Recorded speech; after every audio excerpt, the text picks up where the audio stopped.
We eat beef stew that has been sat on the shelf for months. So welcome to home canning. One of the first tasks is to gather your ingredients and wash all your vegetables. I am following a bowl recipe that includes potatoes, carrots and onions. Chop any unwanted parts and peel your vegetables. This is an important step as bacteria tends to live primarily on the skin of your vegetables. And the whole point of canning is to make food shelf stable and therefore avoid bacteria that will spoil it. Next, I quickly started browning my beef chunks in a small bit of oil. This is not a necessary step, so you can skip it. Make sure all jars and equipment used are thoroughly cleaned before, during and after, such as using hot water and plenty of soap. Fill your pressure canner with around 3 to 4 quarts of water with a rack at the bottom to hold your jars.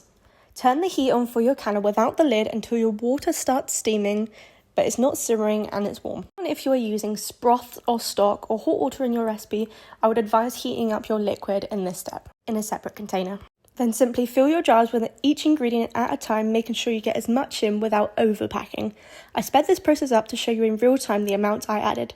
Next, you'll want to fill your jars with hot liquid. I did beef broth and I find it much better in stews. Make sure you leave about 1 inch headspace from the tip top of the jar. This is often where the next screw band starts. I also didn't record it, but don't forget to wipe the rims of your jars with white vinegar to get any remaining liquid that can cause your lids not to seal. Add your screw bands fingertip tight but firm enough that they will stay on. Place all the jars in your canner, add the lid on and wait for a steady stream of steam to come out of the vent.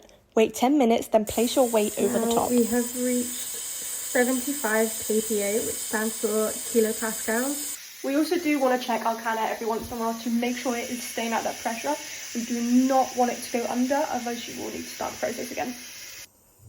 The time and pressure you will process your contents for will depend on many factors, so make sure you check your elevation and cooking times beforehand. Once your canner has completely depressurized, we do not want to open it otherwise. Let it steam out for about 5 to 10 minutes.